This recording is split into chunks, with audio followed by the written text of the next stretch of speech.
Okay, I'll mute my. No, no, no. There you go.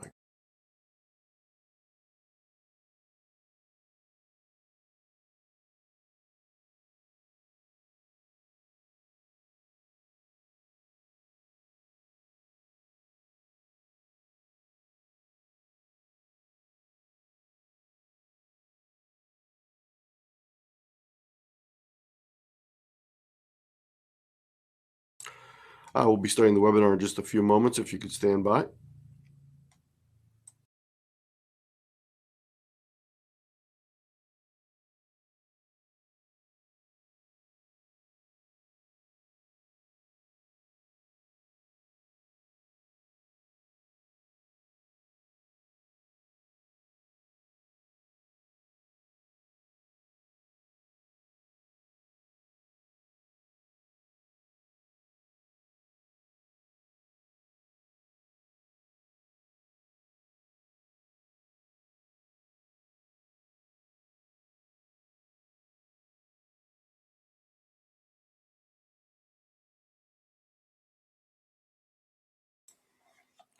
Well, good afternoon, everyone.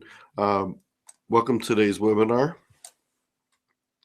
Today's webinar will be Edmodo as a professional learning network. Edmodo is sort of a Swiss Army knife of programs for educators, and there's a lot of different things you can do with it. You can use it with your students, you can create assignments, you can share materials, and do a lot of other things. But today we're mainly concerned with the ability to use it as a professional learning network.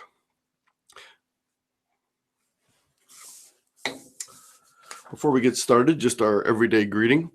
My name is Anthony Luskery. I'll be the presenter for your webinar today. This session is part of a series of free webinars offered every week or two by the Stark-Portage Area Computer Consortium, or SPARC for short. SPARC is an information technology center in Northeast Ohio, where we support about 30 school districts. However, this webinar is open to everyone, and we would like to welcome all the people who have joined us live today, who are watching this recording in the future. Along with Eric Kurtz, we are the Technology Integration Specialist at SPARC, and I will be your presenter today. All the information for today's webinar can be found at tiny.cc/spark2006. tiny.cc/spark206. Only 10 there. Sorry about that. And I would encourage you to go to that site if you have not already done so. Again, tiny.cc/sparcc206.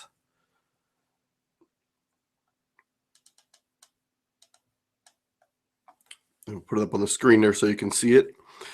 This link will take you directly to our technology integration site, where you'll find all the resources for the session today, including the live stream, which will become recorded after the session, help guides, live session chat document. Eric is here. He's going to be manning the live chat document. Please feel free to post any questions or comments. There's also a session evaluation, and we would really appreciate you fill that out to help us in providing future webinars. There's also a quiz available. If you take the quiz, you can earn 1 contact hour for your attendance, and a certificate will be sent to you if you can pass the 5-question quiz.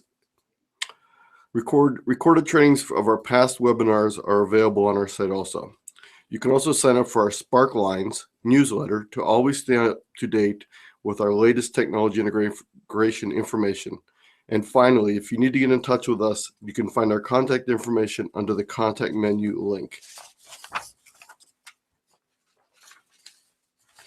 So back to our presentation.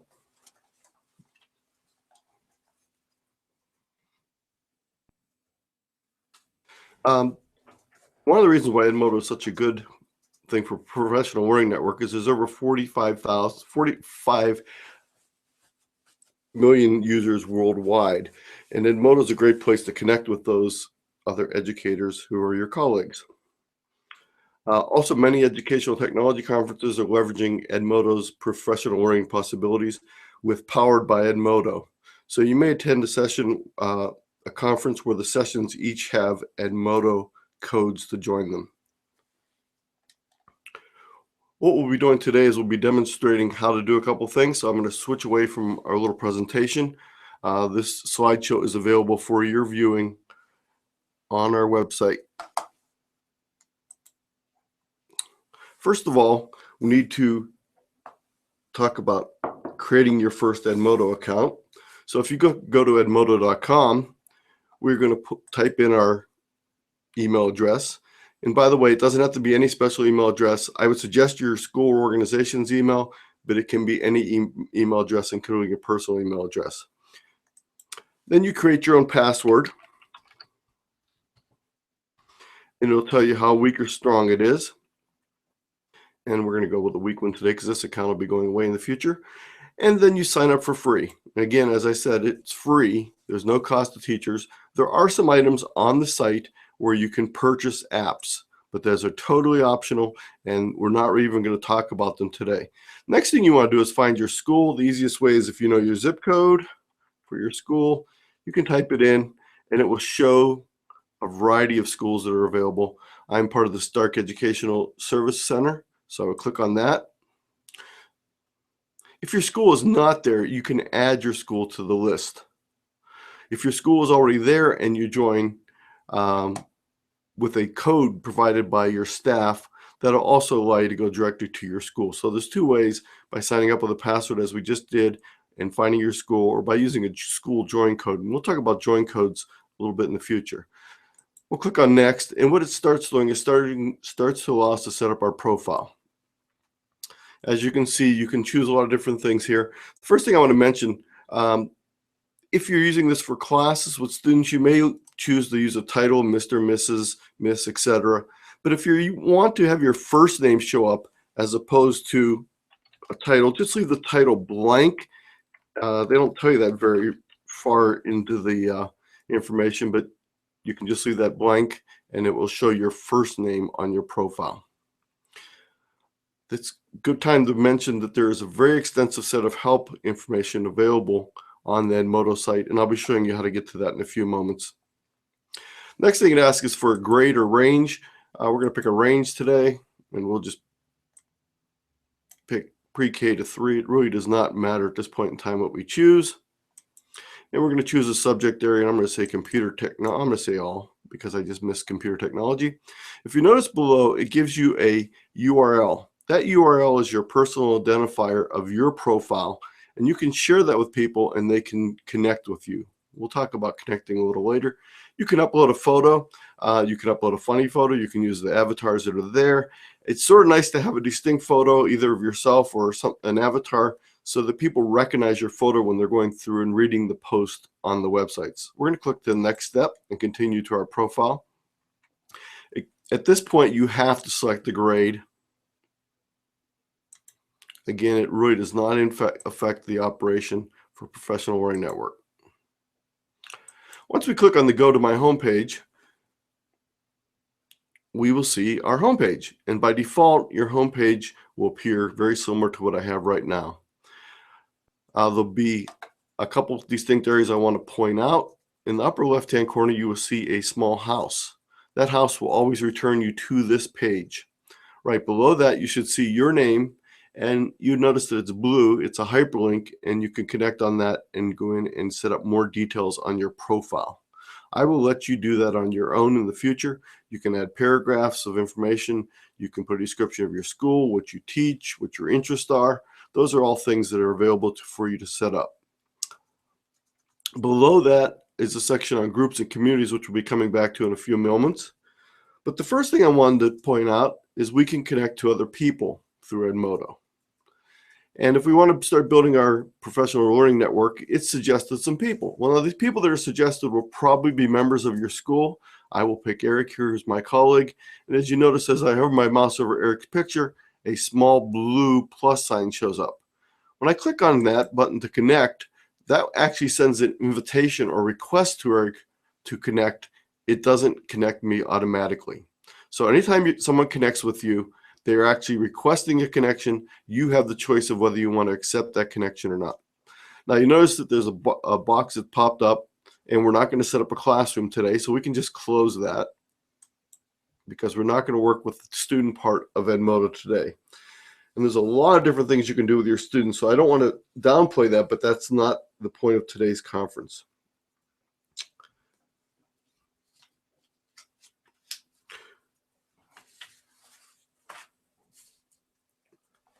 There are currently over a number of ways to join with your colleagues. There are groups and communities, and these are the main two ways that you would join with your colleagues in addition to connecting with them. You can also create classes, but classes are for students, not for teachers or colleagues.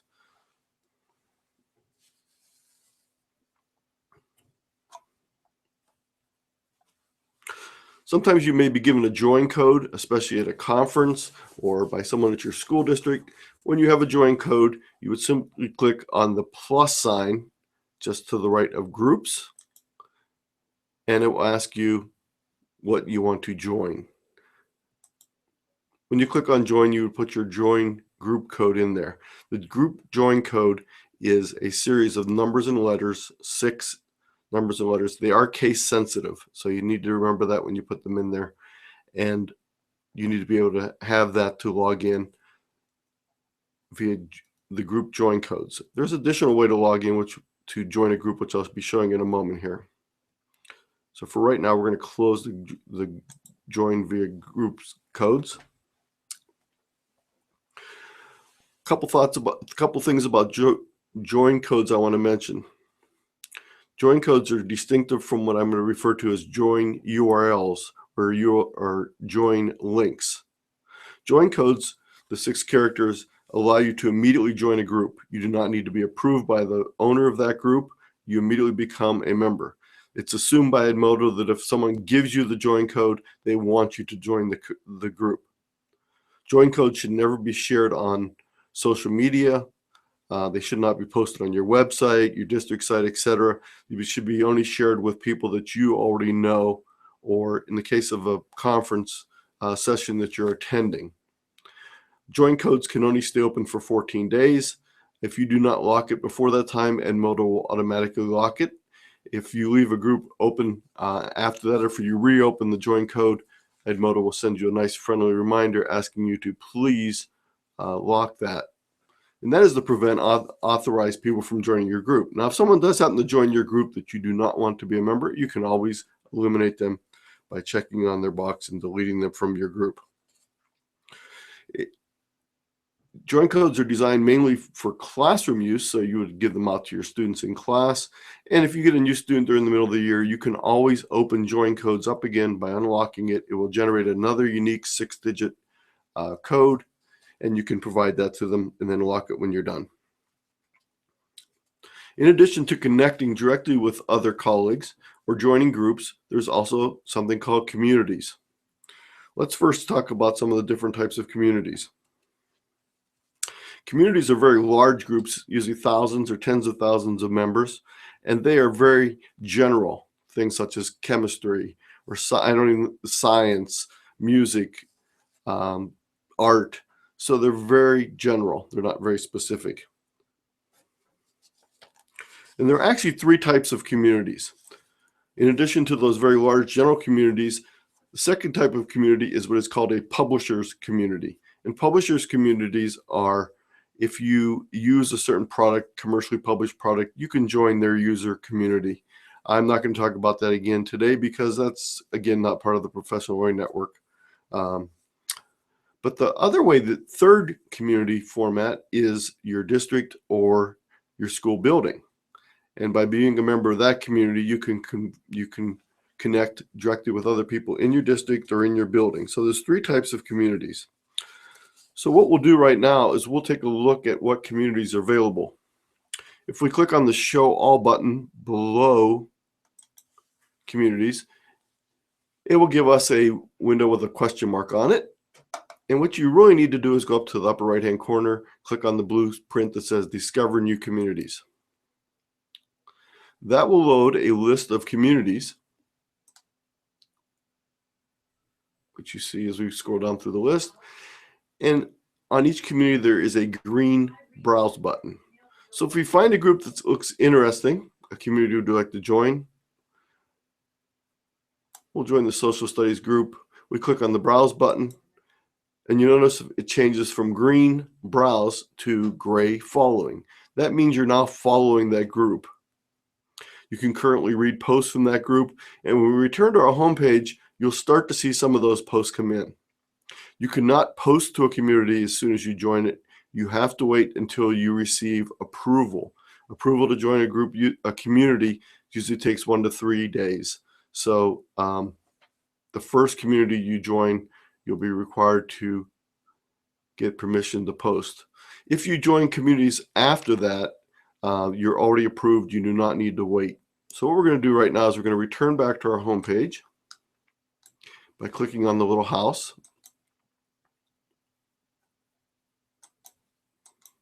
We're attempting to click on the house as my mouse jumps back and forth. Okay. Why do I not have scrolling?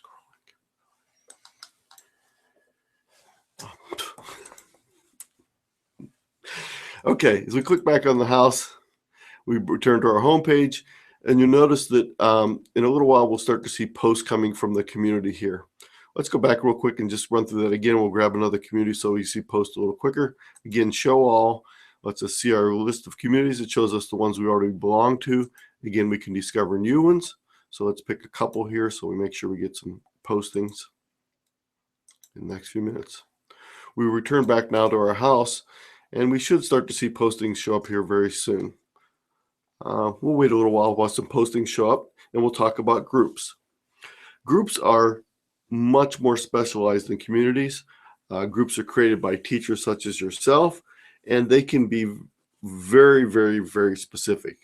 You can have a group that might be something sort of general, like advanced biology, but you might have something that is as niche oriented as French teachers in Australia.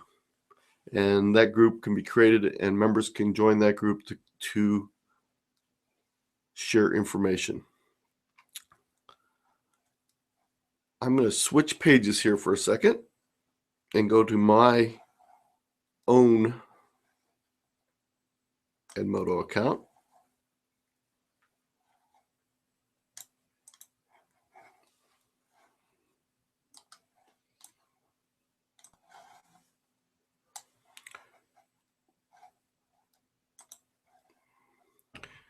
I'm going to show you my homepage on my account because it has lots of material already on it.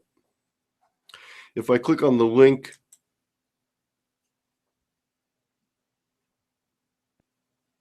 we will wait for a short period of time while it loads. This is not atypical.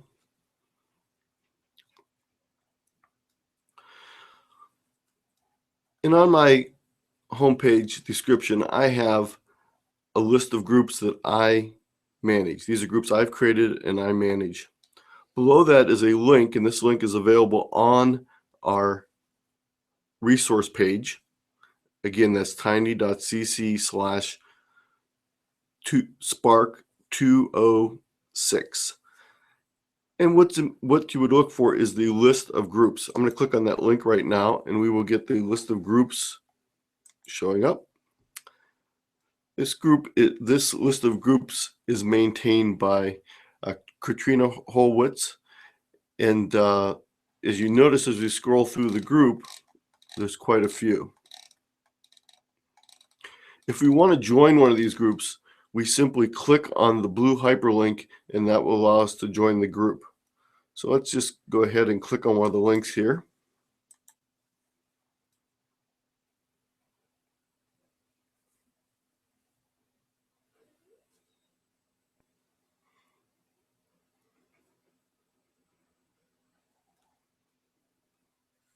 And you will see now that we're requesting to join a group. Because we've used that URL, the URL that we clicked on the list, that means we will have to wait until the owner of that group approves us for membership. So when we send this join request, it will notify them that we want to join. On their side, they will see something very similar to what you're seeing at the top. They will see a small bell with a red mark on it showing them that they have someone that wants to join their group. So let's continue back with our original account.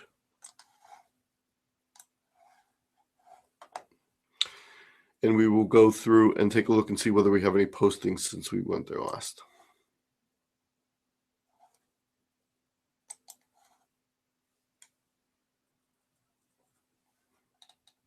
Okay, and you notice we now have postings available. The first one was a nice little welcome from Edmodo, and then we see that we have some other posts to our communities that we joined earlier.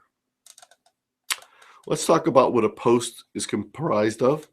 Each post is comprised of the person that created the post, the group or community that they sent it to, a title and a description, and possibly some text. This person has a very short title. And then below that, it's optional. You may or may not see attachments of resources. So for example, in this case, they have a resource on Black History Month. And in the one above where we're looking, there is no resource attached there. There's also a little set of icons across the bottom here. And if the replies were present, they'd be showing up below that. There's currently no replies to this particular one. We'll scroll up here, and this is what an reply would appear as. So here we have our original post from Mrs. Gabriel, and we see Mrs. Allen has replied to her 13 minutes ago, giving her a resource. So let's look at the post that has material included. If we see something of interest, such as Black History Month, we can click on it and go out and view that resource, or we can click on the little book, and when we hover our mouse over it, you see it says Add to Library. When we click on the Add to Library, that would add it to our library. And we haven't talked about the library yet, but that's something on your homepage where you can upload documents, or you can save documents from others' posts. Once you upload a document to your library, you have the ability then to post that as one of your resources when you're sending out a message on one of your groups. The little icons below, the first icon on the left is a little, what I call Edmodo smiley face. If we click on the drop-down area, you can see that we can provide feedback to the original poster by choosing any of these little icons. Most of them are really pretty nice, and then there's a couple like needs improvement. But if you find something you really like, it's always nice to just click on one of these. We'll say that this is a rock star, and we'll click on it. You'll notice now she has one reaction in her post. The next link over is for sharing. You can reshare a post that you see with one of the groups you belong to or that you can post to. So that's the main parts of the messages that we would see. I'm going to switch back over to my group again.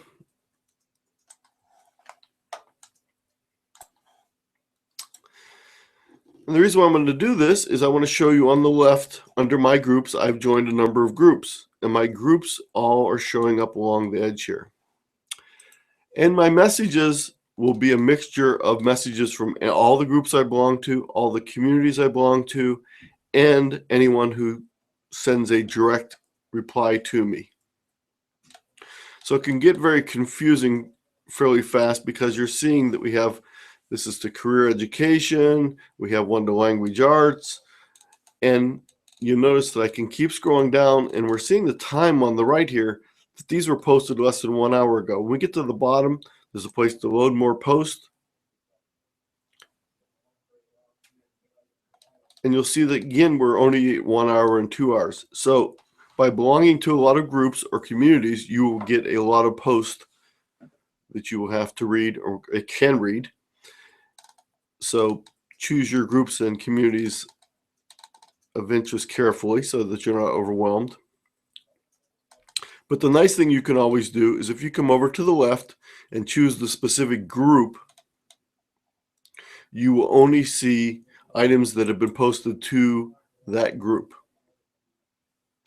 So you notice now I'm on radio technology in the classroom. This happens to be a group I manage. And we scroll down, you'll see that all the posts to this group are appearing here, but there's no post to other groups. Now you may say, Anthony, well, it says advanced web searching, OMG. That just means that this message has been posted to a group in addition to the radio technology in the classroom. But we can be assured that when we've clicked on that link on the left, all of the replies and messages we're going to be seeing were directed towards that group or community. While we're here, I just want to show you what it's like when you're managing your own group. You notice that it is currently locked. I can unlock it and get a join code. We're not going to do that though. I'm simply going to click on join URL and you'll see that there's a link there. I can provide that link to other people, share that link with them, and they can join my group. When they click on that, again, that link, it will send a request to me and I will have to approve their membership in the group. Below there, you can also see the number of members are in this group. You see there's 206 members in this group. And you can also create folders to store resources in. These folders can contain materials that you want anyone who joins the group to be able to see. These are your folders and not the members of the group's folders. So we turn home for a moment here. And we'll see now that we have additional posts. In addition to choosing a group, we can also choose to filter all of our posts. So if I click on filter by post, you notice I have a couple options. The first option is I can choose the filter by author. Now I only really have two choices here, by myself or by my students. So if I would click on by me, I would only see posts that I've created and the replies to those posts. I will not see other posts that I have replied to. Again, this is only when I did the initial posting, not a reply when I do this filtering. I can also come down here and filter on other things such as messages that have had recent replies. So it won't show me any message that has no replies on it. I can also filter by the latest post. I can also filter by a couple other things, mostly which are useful for classroom use, such as polls, quizzes, assignments, alerts. These are things that you would use with your class more than you would use for your professional learning network. So those are the choices with filtering by. Unfortunately, you cannot filter by the type of attachment that is on the email post. You cannot do it by the repliers to the post. You can only do it again by that group. At the top, this little bar serves multiple purposes. We would click on here to start a message when we want to send the message to the group. We type in our message. We can then choose to create a poll, a quiz, an assignment, an alert. But again, these things are mostly for classroom use. So we would normally just type in our message. We would then choose if we want to attach a file to it. So if I click on this, it opens up a window and I can go to my hard drive and I can pick any file that I want and I can attach it to that posting. It'll show up there and it'll be a live link that someone can click on and open. Now remember, if you do attach a file, it has to be in a format that the person on the other end can open. So if you do post files, I would suggest that you post them in formats that are fairly universal. PDFs are much better than word processing documents because the person may not have the specific word processing program used to create it with. The second icon over is if we want to create a link to a resource. So if we wanted to create a link, we would click on this and we can either type the link in or we can paste the link in. Right now I'm just going to put a link to today's session in here.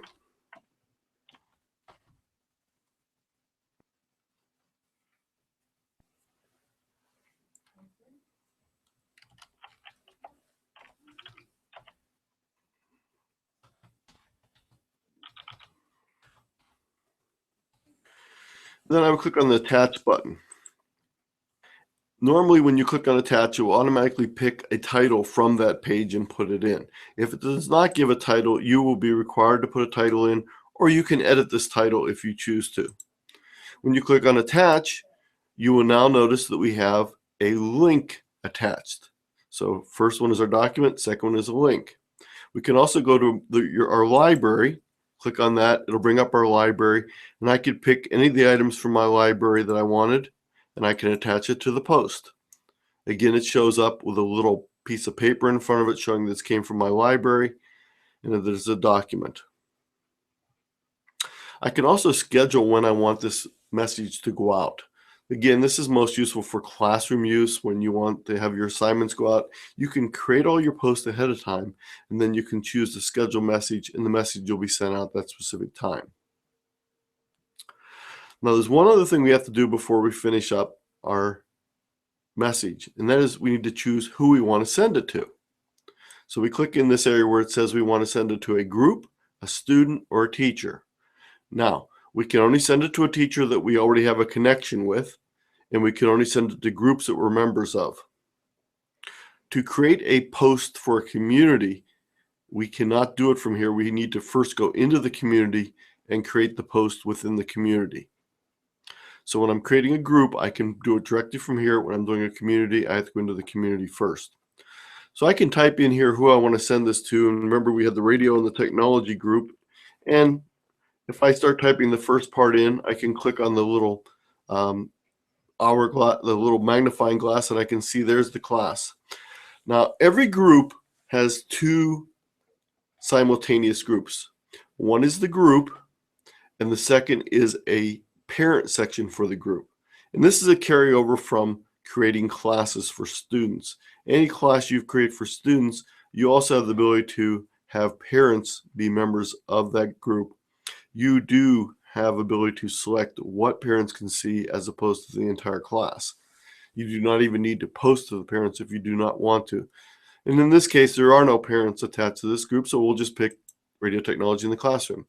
We can then go ahead and pick other groups we want to send it to. Let's see, we'll send it to 12 things. Again, I can hover over here and I can see my 12 things in computer literacy, and I can put it in there. So I can choose as many groups as I want. If I accidentally choose a group I don't want to send it to, I can simply click on the X, remove that group. If I want to send it to all the groups that I am managing and members of, I can type in all my groups. And we'll come over here and we'll hover, and we should see it show up in a moment. And there's all my groups. You also notice at the same time, while I'm here, I'll show you that you can also send it to all my connections. All my connections would be all the people I have a direct connection with, who I've sent a request to connect with, and they've accepted my request. So that's one of the reasons why you want to connect with other people, is so you can follow their posts that they might put up. So if I wanted to send this to all my connections, I would click here. Again, it would go into my message. Now, I do not want to send this to everyone, so I'm going to uncheck that for the moment. And you notice now I'm ready to click the send button and send my message. Or if I decide I don't want the message at all, I can cancel it. Now what I'm going to do is, even though this message is not something I necessarily want to send out, I'm only going to send it to the one group so I can demonstrate to you, and I'll show you what you can do with the message later. So we're going to click on the blue send button. It takes a few moments. A couple things happen. It'll show up in your stream because we're a member of that group also, in addition to being the owner of that group.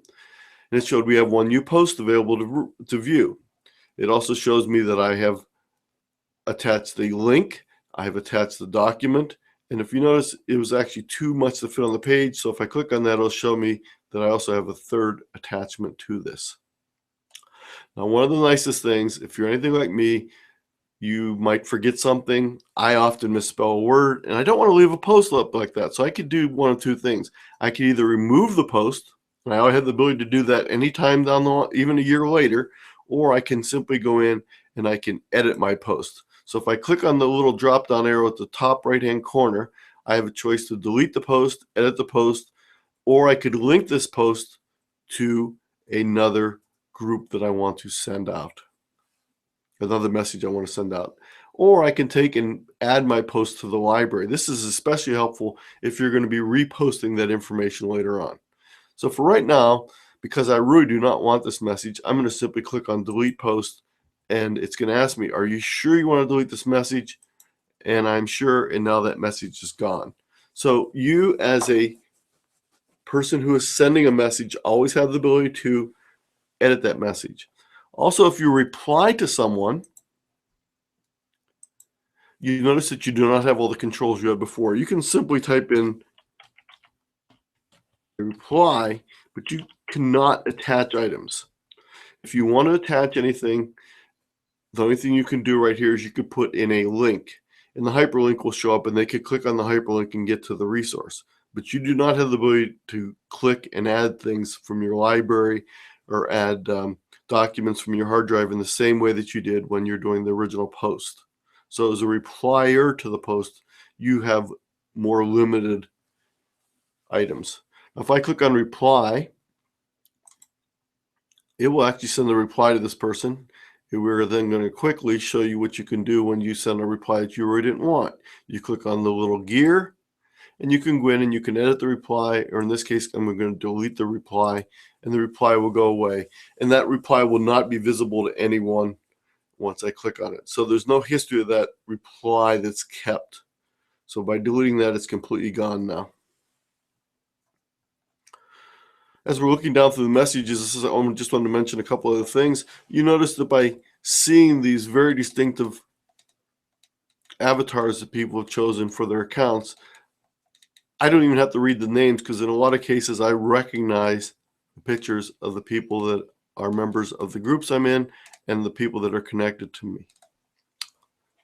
Okay, so once you find something interesting, we already showed that you can save it to your library. We also showed that you can give a reaction to the poster, but there's a couple other things you can do. If this person posts some information that you really think might be useful to you, you might consider connecting to that person. If I click on their name, their username, we will wait for the little customary yellow box. This is not abnormal.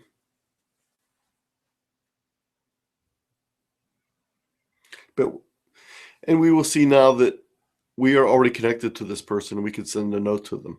If we were not connected, we would see a little box right here that says request a connection. So because I'm already connected to Priscilla, I cannot ask for another. I do not need to ask for a connection. I can simply send her a note. If I click on this send note, it is not the same as doing a post. This is a note that goes directly to that connection only. So it's a direct post to Priscilla, and not a post to a group, not a post on to a community. It's directly to her. So again, this is the way you can communicate with your connections. While we're on her page here, let's just take a real quick look. This is her about me, and it shows some teacher badges below here. We'll mention badges in a few minutes here. We can also go over here and view her profile, and we can see what community she belongs to. Now, if she chooses, she can block both of these, so I cannot do that. So you as a user have the ability to go in and customize your page with your comments, what you want other people to be able to see, and you can even choose to not allow anyone to connect to you. So let's go back to my home page real quick here. And we'll click on my name.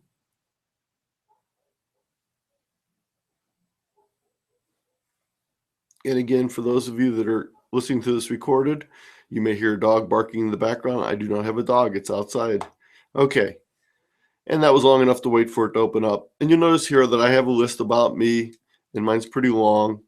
And then I have collections. Your collections are documents that you want to share with people who might just bump upon your homepage, and I think they might find these interesting. So I can have a list of favorites here, and they could go in and download these without having me post them anywhere. We control our home page by going up to the little drop down arrow next to the small icon in the upper right hand corner.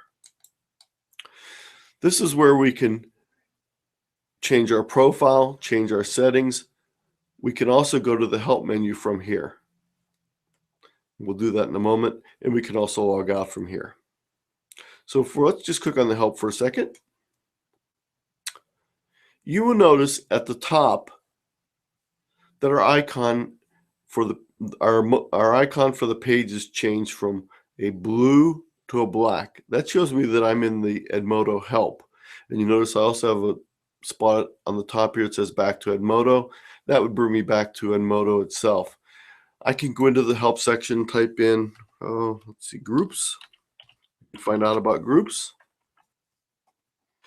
I'm interested in public teacher groups, and it tells me a little bit about them. So you can go in and ask for, go to help. The other thing you can do is you can go in and say, I have a problem, or I have a question. And there are volunteer members of Edmodo who will then answer your question or deal with your problem. One of the more common things is if someone posts something inappropriate, you can click on it and say that you have a problem with that post, and they will check the post out. In most cases, they'll delete it. One thing that's very uncommon is any type of spamming, any type of trolling, any type of uncivilized discussions are not really tolerated on Edmodo. Even though it may look like a lot of other social media sites, it is strictly for educators, and it does have a very, very controlled decorum. And I think you'll find it a very friendly place as opposed to many other social media that you may be a member of. Let's talk about finding items. At the top, we have a search bar, and we can type in there a number of different things. We could search for a post, we could search for a group, we could search for an app. And again, we're not going to talk about apps, but there are things you would use with your students. And we can also search for different items that have been posted. So let's say I'm interested in Roman history.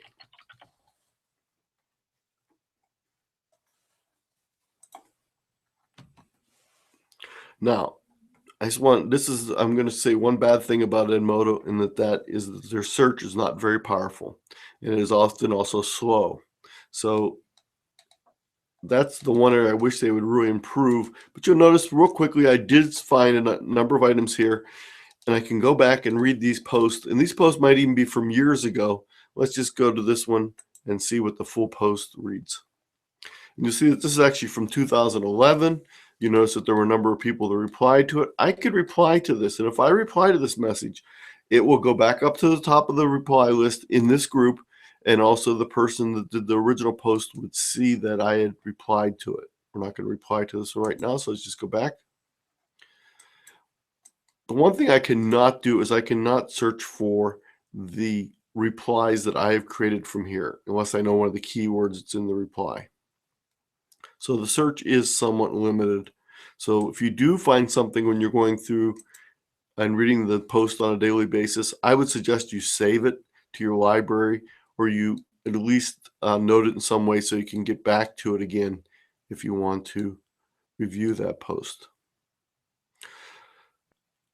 Now, we've been sort of jumping around, so you may have read some of the posts while we're going through. You may already be a member, and you'll notice that the posts vary in different types of information. A lot of times there'll be tricks or tips, as in this first message here from Buyer to Social Studies group, and she's talking about something that she found was very good for her class. And they were doing a pancake breakfast carnival. So it sounds interesting and makes me hungry. People will have requests for information on teaching a specific topic, a lesson, a question about a piece of software, a question about different websites that people might find useful. So there's a large variety of different items that become posted to the Edmodo site.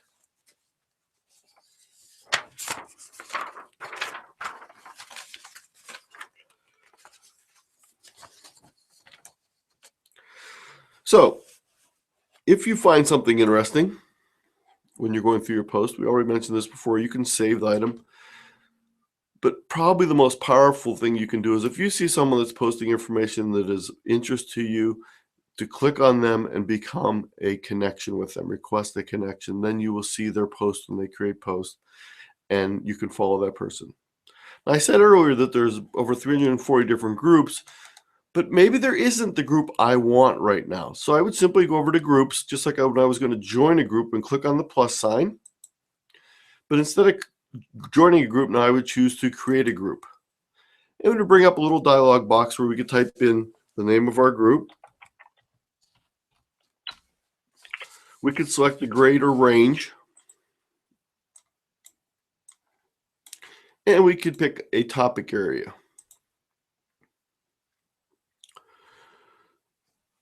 I'm going to click on create because I can delete this group afterward. But if you want more information before you go ahead and create a group, you can click on the little help section right here. So now that I've started creating my group, it says, how many people do you expect in your group? And you have anywhere from 1 to 5 to 26 plus. Do not sweat this. It's not really that important at all. It's just to get an idea of when your group meets the size that you anticipated. So you can choose anything you want here. It really does not matter. So I'm going to say I'm not sure yet. You would then type in a very descriptive paragraph so that people that are interested in your group would know what was involved with your group and why they might want to join your group. My group is about Edmodo. And we have a couple other things we need to finish up with, so we'll click the finish button. And now it's ready. We now have our group. You notice it says called My Group. It gives me a join code. There's a 6-digit join code.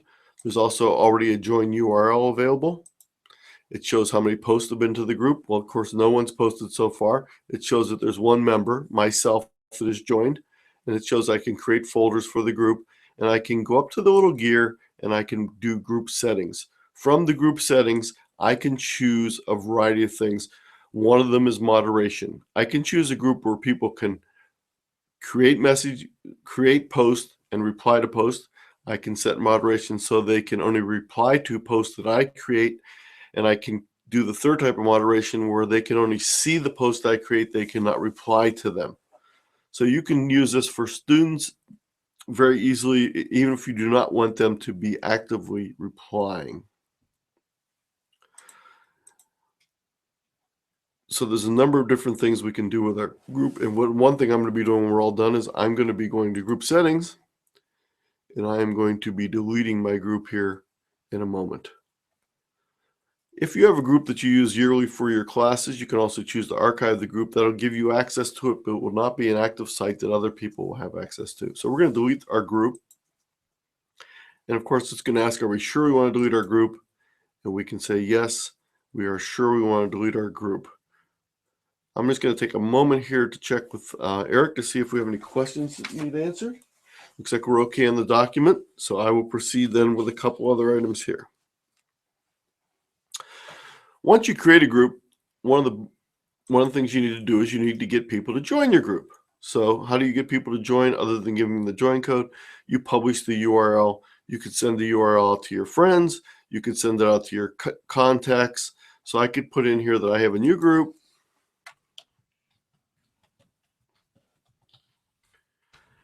XYZ, and the join URL is making one up here.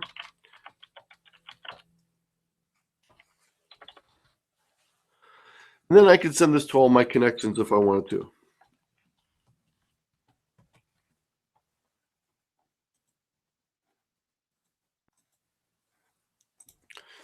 And I can send that message out, and that will allow people to click on this link and join my group. We're going to cancel that message right now. In addition to publicizing your group in that way, you can also post that URL on your website if you have a school website. But the most important thing you want to do is you want to get it included on that list of 340 plus items. So I'm going to flip back a second here to one of our other pages. My desktop is usually a giant mess, as it is today.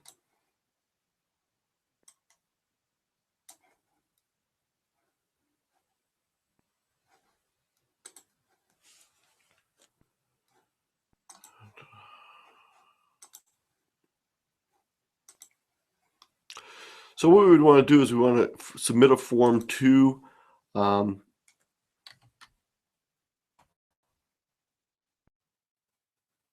Katrina, who maintains the list.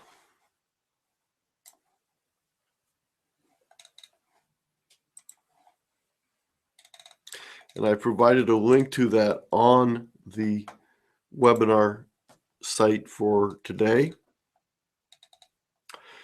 You notice that there's a form to submit your newly created group. Please do not do this until you actually create a group.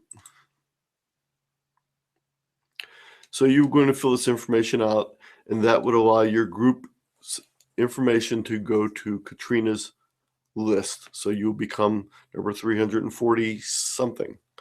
And she asks you for the group code, and it's kept private. It's not shown on the page, and it's optional that you put it in there. So you can put it in there if you want. Again, it'll be locked in 14 days anyway, but she asks you just to show her that if it is currently open. So we just complete this. This is a Google form. It will automatically go to the spreadsheet. She sorts the spreadsheet and moderates the spreadsheet of list of groups so that there's no groups that are inappropriate that are being posted or created on that.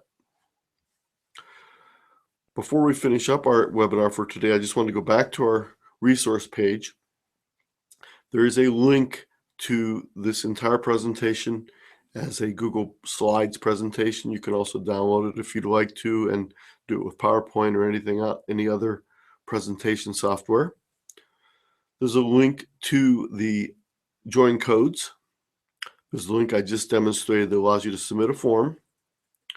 There's the chat document. The chat document will only be live today, so if you'd like to add something to that, please add it very soon. We will answer questions for a while after the session, so if you have a question today, please go ahead and add it. And again, we ask you to fill out the evaluation when you're done. If you'd like to take the quiz after you've had went through the webinar, you can view the quiz from here. If you're getting to this page and it's recorded, of course, you'd be clicking on the button to view the recording. So please feel free to share this with your colleagues.